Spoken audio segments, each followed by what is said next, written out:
Hi, everyone. Welcome. I am Melissa Delaney with PI Presence, and I have my exceptional guest back with me again, Sarah Tetlow from Firm Focus. In case you missed our first two episodes, I'd like Sarah to give a quick introduction of who she is, and we'll jump into our next topic, which is scaling with structure. Sarah, tell our audience a little bit about yourself. Sure, thanks. Hi everybody. Hi Melissa. Thanks for having me back. I am Sarah Tetlow. I am the CEO and founder of Firm Focus. Having spent many years working litigation in law firms, I created Firm Focus to really hone in on efficiency, time management, productivity, organization, largely for the individual, but also sometimes extends to the firm overall as well. So happy to be back. So, Sarah, we have talked about brand clarity multiple times, and I think one of the things that you and your team do so well is help drive operational focus. And I'm curious how you're seeing firms refining their brand strategy this year, and especially as AI tools are starting to increase, like using your firm's voice to stand out in 2026 when everyone is already online. What do you Yeah. mean?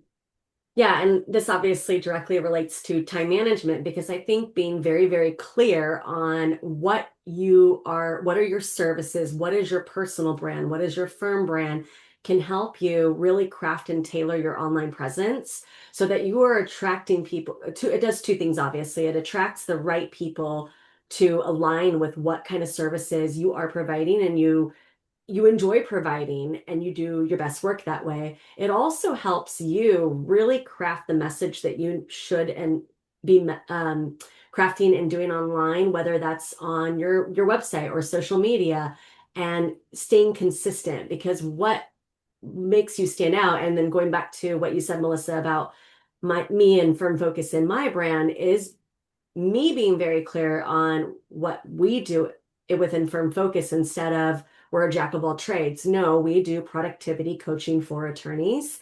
And by me just staying in that lane, it helps me with my own time management and marketing, but it also attracts people to me that are usually good fits.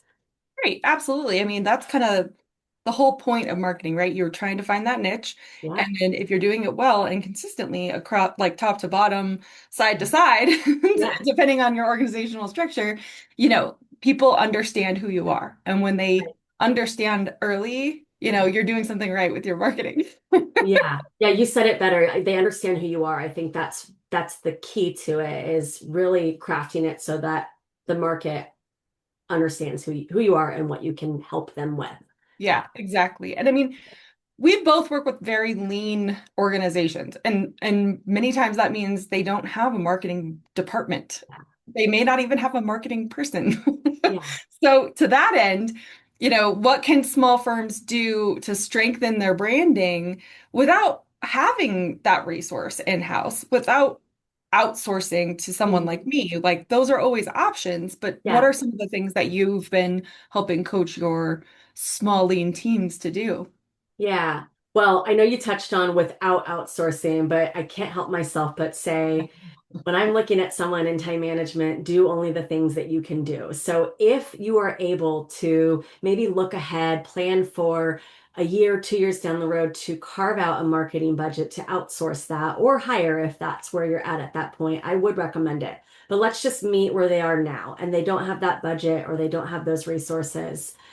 I think, again, going back to being very clear on what your services are and who your ideal clients are and what pain point they have that you can help them solve. And again, going back to, well, I'm an attorney, I can do everything, I'm a jack of all trades. That's muddying the waters. You're not clear, and so the market isn't clear. And so I would recommend there are and maybe even when I'm done talking in a second, Melissa, you can chime in on some other resources, but I can think of a plethora of resources that they have at their fingertips. On the one hand, it could be using AI. Go into AI and say, just in a way, have it coach you, which it Mhm. coaching you is really just pulling out of you what you already know, but maybe you're not articulating or thinking it straight through.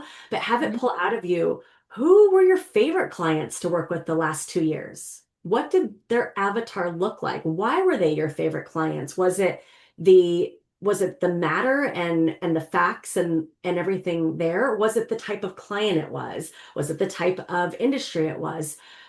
So take a look at that to really hone in on what do you really enjoy doing, and therefore starting to craft your message. And the other beautiful thing about niching down is that doesn't mean you won't still get other opportunities. Um, Right. just helps again with that messaging so that people understand you and people can find you. Right, right, Melissa, would you agree to that? Yeah.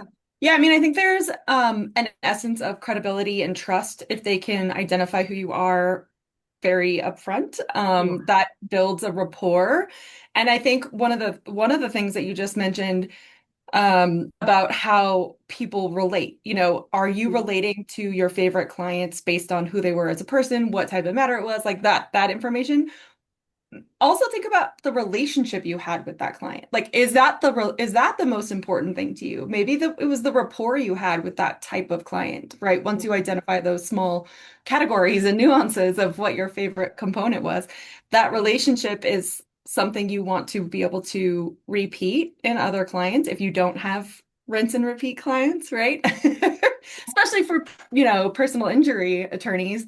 You're really hoping you don't have repeat clients, obviously, but um the type of relationship you have with any one of those clients, like take stock of what that feels like and how it made you feel and how you made them feel. Those are Mhm. two very important psychological components of this that people forget, but are really important to, carving out your stake in the marketplace, right? Really? Especially for your future. But Yeah. um, yeah, there's so many tools, and I think one tool that I get excited about is one that you have. It's your art system. Can we talk about that like very, well, not briefly. I don't want to be too short about it because it's very Sure. exciting. But please tell our audience more about your art email system and how it helps with your basically your scalability, your potential, and keeping track of important tasks. Yeah, so our email, it's the Art Email Productivity System, although I probably chose the wrong name when I named it in terms of the system piece. It's more of a methodology or a habit. So art was something I created when I found so many of the attorneys that I was coaching would say, like when I'm coaching, we are getting into everything from distractions and interruptions, procrastination, analysis paralysis, Mhm. perfectionism, too many meetings on my calendar, too many things to do, too many places that I'm tracking the things I need to do. I've got notepads, I've got sticky notes, I've got emails, I've got Skype or team messages, I've got planners everywhere, and everything I need to do is scattered about, and I feel very disorganized and not on top of things, and I'm leaking time and I'm dropping balls and I feel like I'm missing something. And Mhm. so, with all of that coaching, often what I found is so many of my clients would say, well, what about email? When we would get into each of those behaviors or habits, it would be like, but email is the reason I'm distracted. Or when I procrastinate, I'm going into email to get the dopamine hit. And so, Right. realizing like what is going on with this whole email thing, and why is it such a repeat pain point for so many lawyers? Well, I can tell you one of the reasons is I know when I first started working in law firms, Melissa, we had the mailroom, and the mailroom would open the mail and grab the faxes and walk around with the cart, and they would like put it in your inbox and stuff. And then you would have 0 to maybe 10 new pieces of paper that you would go, okay, let me pick this up and do something with it. And then if you were going to write a letter back, you had a little bit of time because the pace at which that occurred was such that you could sit on it for a day or two and write the letter back. Okay. I'm aging myself here, by the way. Like we had email when I started, just so everyone is clear, but it was still like that was the way. Now you are also the mailroom person. Even if you have a mailroom person, like you are literally getting messages from the court, opposing counsel, your clients, vendors, everybody coming into your inbox at rapid pace. And the feeling of needing to also respond at such a quick pace is still present. So, anyway, I just want to point out that you are not alone. And this is a societal problem, an industry problem that has just absolutely exploded, that email has become the primary source of communicating. And so we get much more email because it comes with this. administrative tax overhead to communicate with everybody. So that being said, going back to art came out of me kind of scratching my head to that being such a big pain point for so many people, and me understanding productivity and a lot of productivity systems and principles. There is one called the 5Ds principle that says everything we do as a human, every action you need to take, you do it, you delay it, you delegate it, you diminish it, or you delete it. So do it, delay, delegate, diminish, delete. With email, what is email? It really is somebody communicating to you and they want you to do something with it. Like, we don't get email, Melissa, that's like, I'm just sending you a message to say hi, but don't respond. I know you're busy. Like, Right. I mean, even that we'd be like, well, why did you send me that message? I'm busy. I don't want to read that. But that message would be a closed loop. Like, you were given permission not to respond. There's nothing to do. And that would be it. We don't get those kinds of emails. Every single email that hits your inbox, somebody is demanding your attention. And we have this attention marketplace that's out there that we really have to have more boundaries and habits around managing our inbox. And so art, going back to my art system, and I'll summarize it here, that was me connecting the 5Ds to email to create my own acronym around what it is we do with email. So we have A for action. We take action on an email. That is the do. That means you can handle the email in like 30 seconds to 2 minutes. And whenever possible, I call those emails a touch once. Whenever possible, you want to try to handle them and get them out of that inbox when you can.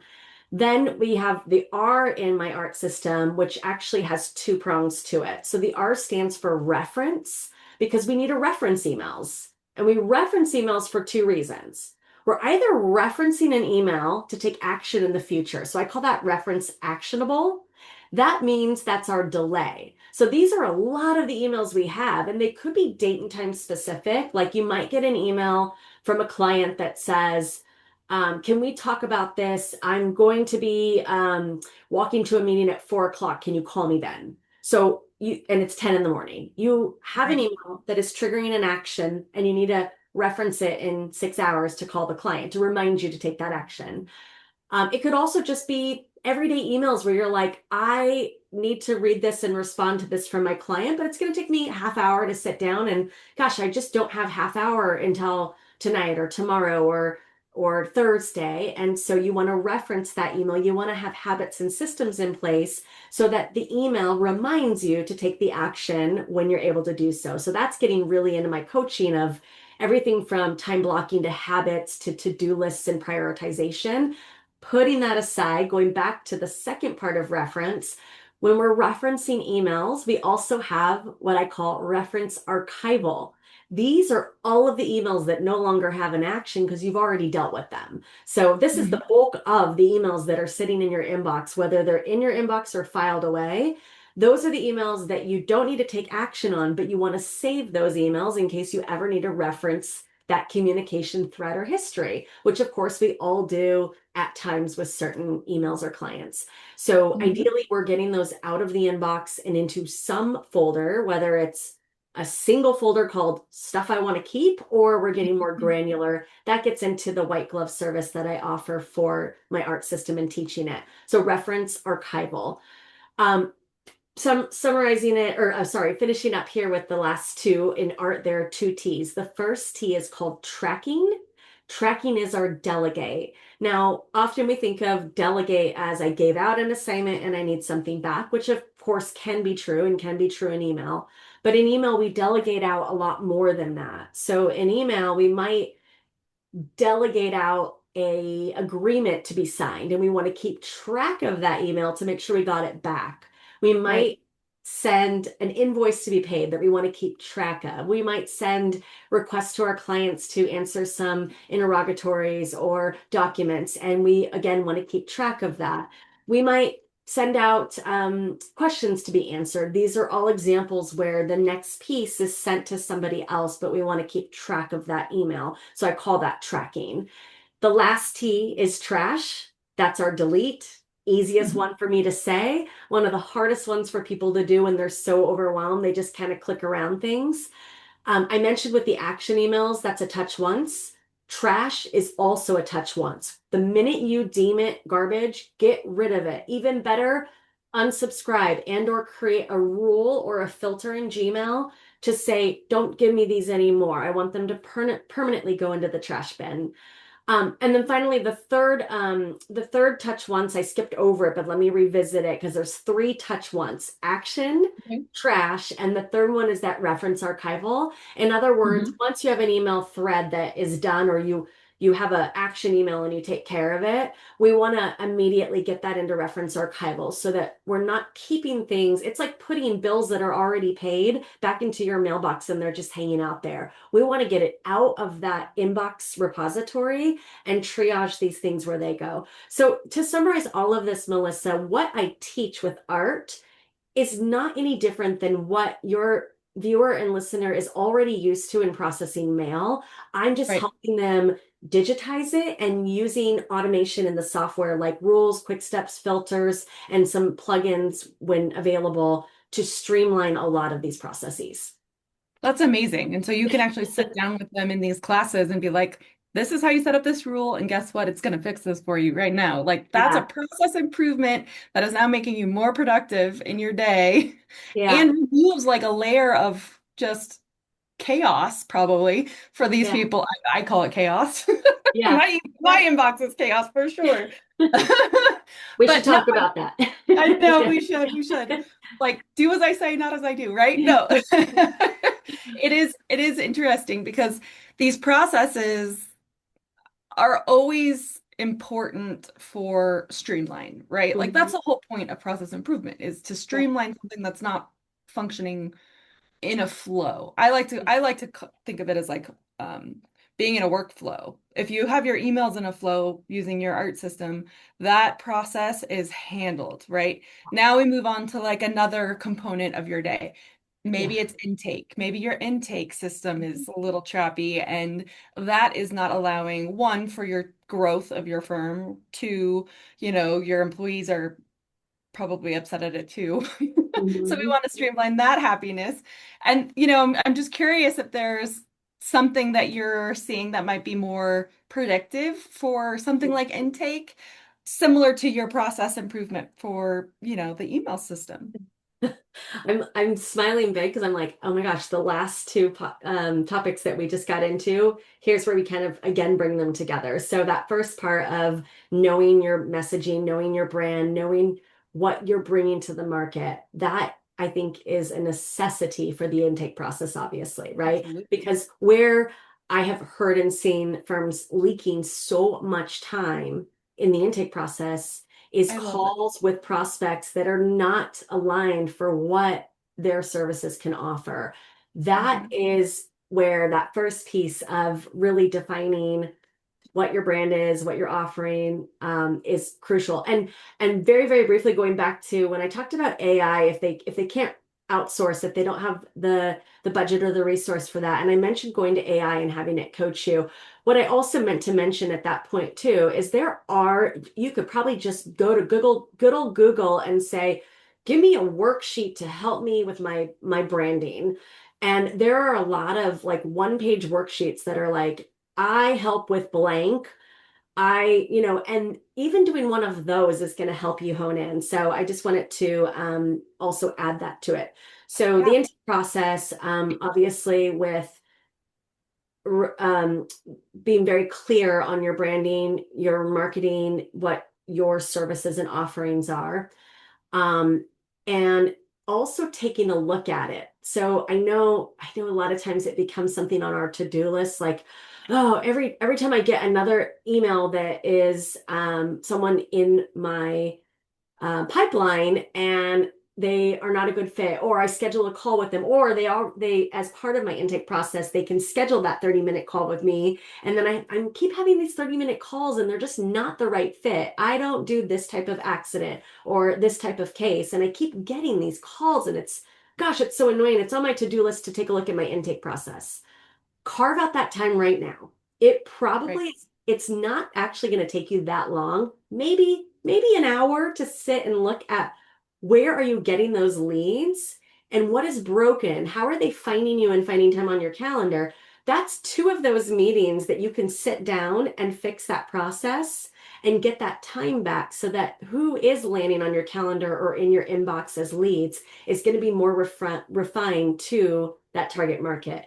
Last thing, Right. connecting it to that second piece of email, Melissa, and I'm jumping a little bit ahead here because I'm obviously not doing my art email training here, but I want to just say that using rules or filters, you also can grab those keywords from your intake process software and or if that's relevant or if they're just sending you an email and or the subject line, and you can create some filters so that Outlook or Gmail is organizing those for you in a way that can batch like intakes together so that they're not coming in. And this is true for anything too. It's true for, I know, like Law 360 articles or Bar Association emails or things like that, where a lot of attorneys say, I want to see these things, but I'm drowning in them in between my client communication. When I teach art, I have an analogy, Melissa. I can't help myself. I'm sorry. I'm going a little deeper. But one of the analogies I talk about is the Jelly Belly variety bucket. So if you have a Right. jar of Jelly Belly variety jelly beans, and they're all these different colors. I wish I had one in front of me to hold it up, but in your mind, you can kind of picture that. And I compare that to an inbox where in our inbox, even though we have a priority in theory of, okay, client emails are our highest priority, and then it would be maybe our internal team, and then maybe it's our outsourced team, and then maybe it's other vendors, and then maybe it's the stuff I want to read, and then at the very bottom, it's that junk I get.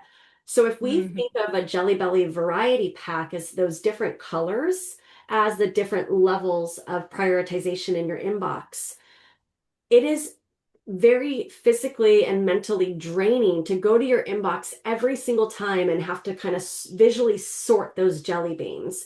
So, what I'm talking about here and with my art system is we utilize the automation to basically create the single Jelly Belly flavors. So, those for me, it's the bubble gums. Those bubble gums are my clients. So they're going to sit at the top. And I want all my bubble gums together because they're my favorite flavor. They're my favorite clients. And then from there, I'm going to want to go to my internal team and unlock bottlenecks. So those are my tutti fruities or my next pack. And so whether it's the client intake leads that are coming in and or on the lower Jelly Belly flavor, but I still like them. Maybe that's my juicy pear. Those are those Law 360 articles. We can batch them together through automation so that your behavior can be when I'm a little bit more drained at 4 o'clock is when I go to that flavor and I run through those emails. So I went a little Absolutely. off topic with the intake process, but I hope I created a visual for everyone that there are ways to also streamline and automate, both in terms of what your messaging is,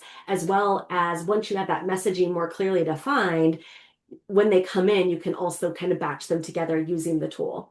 So, Yeah, absolutely. I mean, that's great information for not just any attorney to know how you just described the intake process, but if they have a staff member that's owning that yes, process on behalf of them, or are the stopgap before it gets to the attorney time, right? If they're being yes, properly trained to screen people to ensure that they are the right type of client for you, the attorney, I mean, this is great information for them as well. And I think, you know, if it becomes one of those processes where they come in and they handle client work first because that's billable, yeah, and then right before lunch, they batch all the intakes so that when they return from lunch, they're making phone calls back because they know yep, they'll catch people, right? Whatever that process looks like for your organization or your team, or however it's going to fit best for that employee, you yeah, know, that's important information to take home with you. And I yeah, think leaning into 2026 is a yeah, great January exercise. Like that's a great time of year to do yeah, it, and then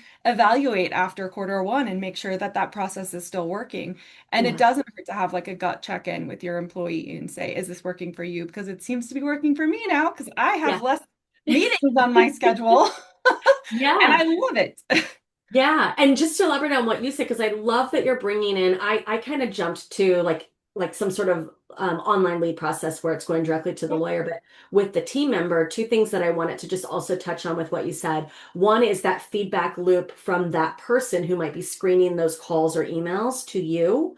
When it Okay. isn't a good fit, maybe you did have the call, and or you didn't because you're going to say, you know what, why don't we refer them to our neighbor attorney who we like to refer to because we have that relationship. But provide that feedback loop to that internal person so they can start to really learn, like, okay, I know now why this is not a good fit. So going forward, I'll just immediately refer it, or it'll be just an email check and not putting it on their calendar.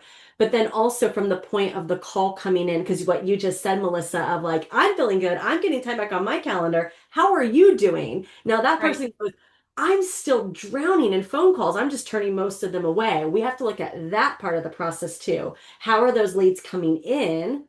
And where is that broken in terms of the messaging as well? So it's like the two-sided piece of that to look at. But yeah, really good January exercise. I agree. Yeah, for sure. And I love that you brought that up.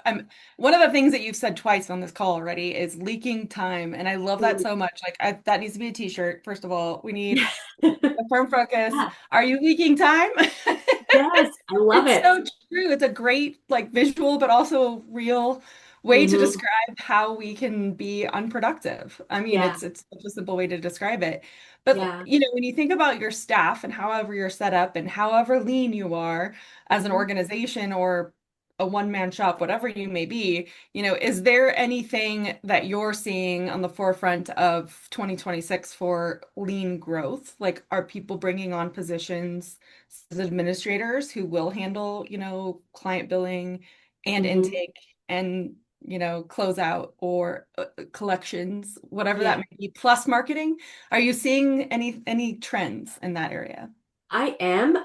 And Melissa, we mentioned in our other recordings that you and I both know each other through Provisors. So I'm going to mention Provisors for a moment because that's where at least I personally get my wide and vast experience and exposure to a lot of different industries and professionals and smart people and creativity that they have as well. And so what I mean by that is I'm actually going to start with the businesses growing a little bit in terms of needing like contract attorneys, and then I'll talk about staff in a moment as well.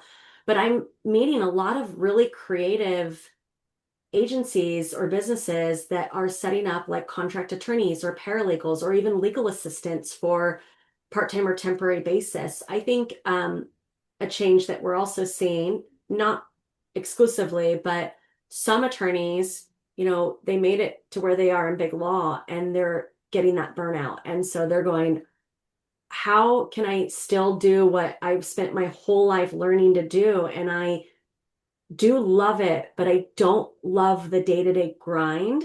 And that's where they're getting a little bit more creative, where they can do that contract work or or freelance work. And so that is a way to test that and get exposure. Those companies are out there. And I know some people may have had a bad experience at some point with a contract attorney, but I would say, you may not be a perfect fit at the right time, but just remember that those resources are out there as a stepping stone if you're not quite ready to like bring on full-time attorneys.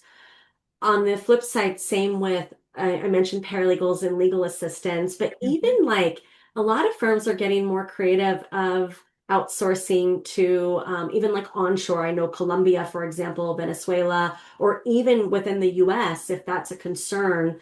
There are a lot of companies that offer those full-time contractual assistants. I even know of some that offer part-time, 10 hours a week. That's all our Mhm. people do is 10 hours a week. And so it could be a good fit to have a team member who can still um, work within the brand and the expectations of your lean firm, but help Right. you with that growth as well. So Yeah, yeah, that's one great. of the That's things I'm exciting. seeing. Yeah. Yeah, I mean, fractional, you end up you end up seeing a lot of automation when it comes to like 10 hours a week, like Mm-hmm. these, right? Because they're Yeah. going to have to cut some corners at some point in their day in order Yeah. to support you with the level of support that they can offer, but also get the tasks done that you need. So it is Right. an interesting model because like you can be an expert and have done something for however many years you and I have been doing our expert work, but if they only need a few hours a month, it, they're only going to get a few hours, Right. That is unfortunately. true. So, Yeah. so it ends up being tricky. And it's like, if you need that full-time employee and you know that you need that full-time employee, you don't think you can cover the overhead yet, like you kind of just need to do it because the Yeah. growth will end up being there and paying for itself. I think that if it's making you more efficient as an attorney or, Right. a leading professional, it's always going to be worth it in the end, especially with like time, life, work, balance, all the things that Sure. come Yeah. every day, day-to-day items. But Yeah. it also makes it harder to delegate. It makes it harder on you to, you know, keep an eye on the work product and be able to Mhm. control some of the variable items that you have in your strategy meetings, etc. But Yeah. it's interesting because having smart staffing is important. If you have the ability to outsource, that's always great. But Mhm. if you have to delegate internally and you need somebody in your office by your side, then you have to know that that's how you work, and that's just the way it's. Yeah. Yeah. Yeah. And I do, just to mirror what you said, I do believe that if you need to bring someone on full time and for a period of time, it's going to cut into your revenue, it will give you that opportunity to grow. You will see that back tenfold over Yeah. time. Yeah. And that actually brings to a great like segue question Hmm. about how law firms are going to be operating more like small businesses in Mm. 2026 and less like the traditional law practices that we've come to know and love. Hmm. Concierge level legal practice where you maybe are a group of lawyers and you all practice different areas of law and you become this bespoke boutique. Like I'm thinking about the medical practices who are doing that as well, where doctors are doing that, right? It's Hmm. are you seeing any of those fun trends coming to the legal world? I mean, I do kind of see them running more like lean small businesses now and less like law Hmm. firms, especially if they're of a different generation or a younger generation and they're starting with their own shingle. But I'm curious as to Hmm. what you've been seeing, especially with your relationships and provisors and what some of those professionals are doing.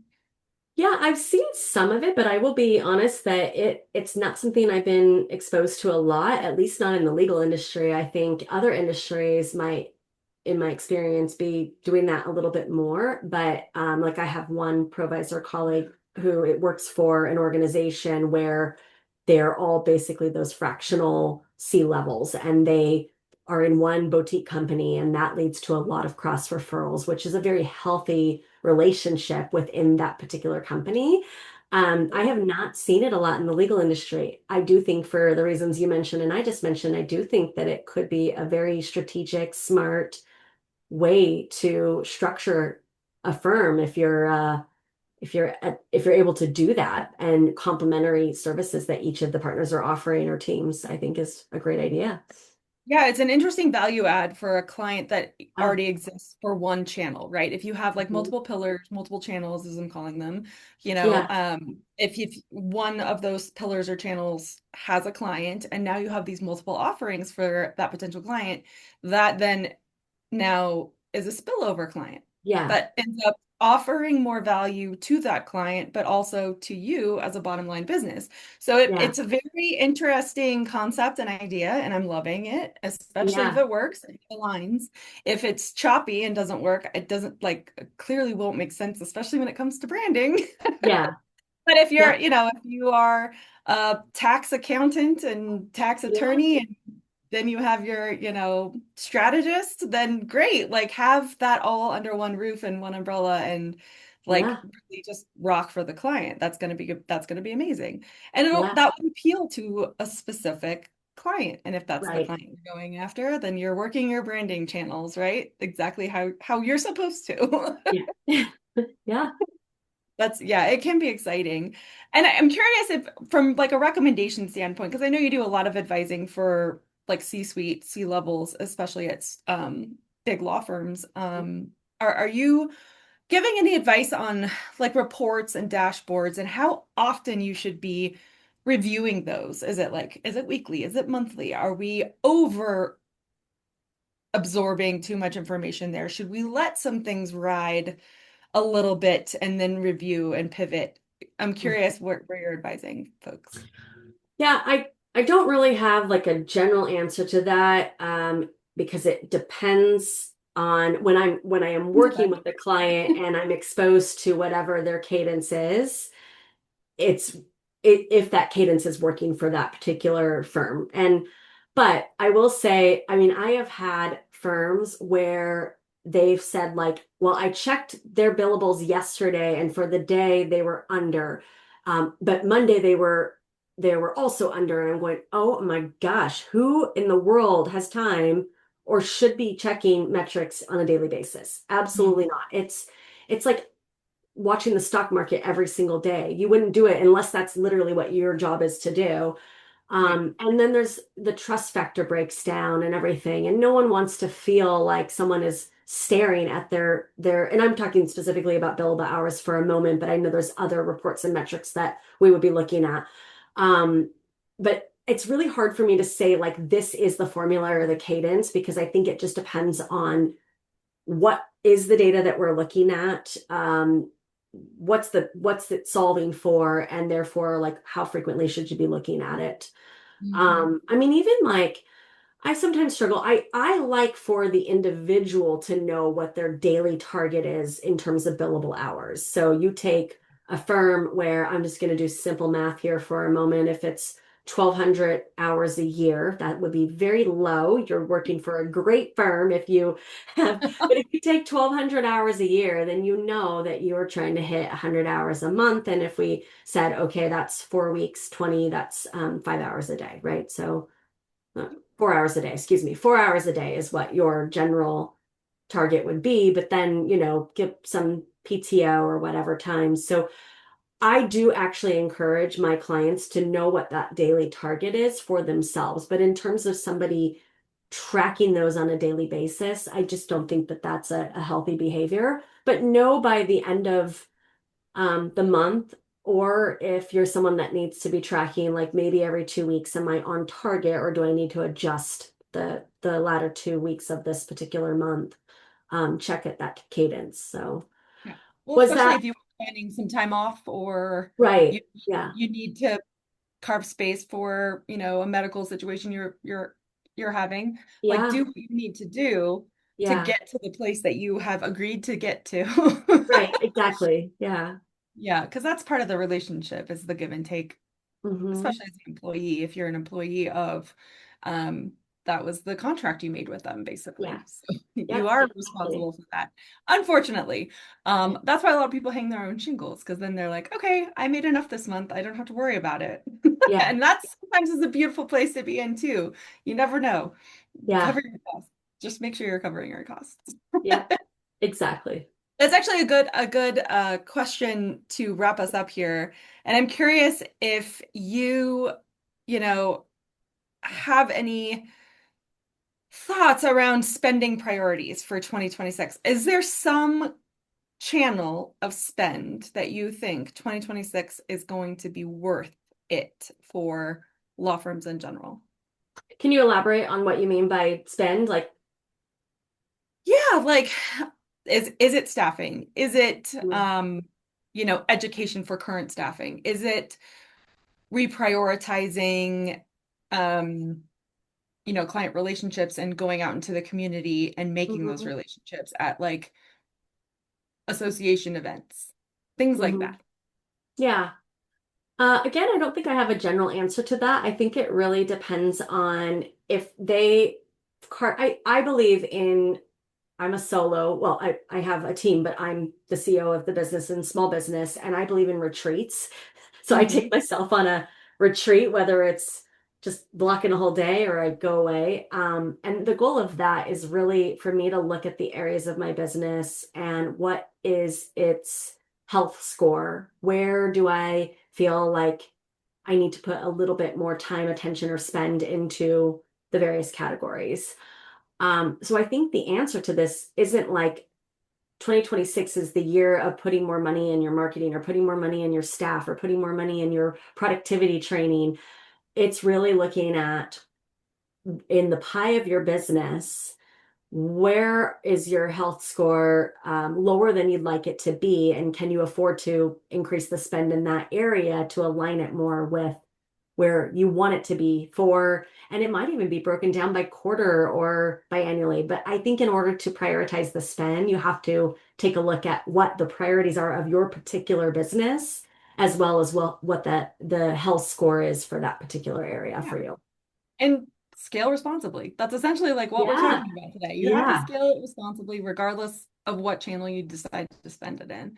Yeah, Um, no, planning and this, strategizing. Yeah, I think it's yeah, not just throwing money at like I don't really have a plan. I'm just sure that sounds good. I don't have I think it's really carving out that time, no matter how busy you are, to say, I need to just take a step back and look at what I'm doing from a broader lens so I can plan accordingly and be smart about it. Yeah. yeah. I like to do that, especially in December, but Mm. because a lot of people kind of check out around the holidays, it's Hmm. kind of that great time to be a little self-reflective and think about the kickoff of the new year. And I Yeah. think it's interesting when people really sit down with themselves. I know you said retreats. I mean, that's a great time of year to do a retreat too, is in Hmm. January. It's like you're coming into a new year. Everybody has fresh ideas, fresh thoughts. Maybe they had them before, but now they feel confident in sharing Hmm. their vision or thoughts because they've also probably sat around and pivoted in Hmm. front of the TV watching Christmas Vacation and having New Year's celebrations as well. So it is a really good time in January to do that gut check, whether it's just with yourself or with the team. So that is going to be my recommendation to anybody who picks this up in January, is to do it now. Yep. And you have a couple court holidays coming up. So take a look at your calendar, court holidays. Those, if you don't already have a day trip or a weekend trip planned, which Mhm. the productivity side says, yay, like plan those trips. But sometimes as business owners, those are the best days to just work and uninterrupted. So it would be a great day for a retreat, one of the holidays coming up. Absolutely. Super smart idea. Really good. Well, thank you, Sarah. We appreciate having Yeah. you again. You are such a gem and a light, and thank you so much.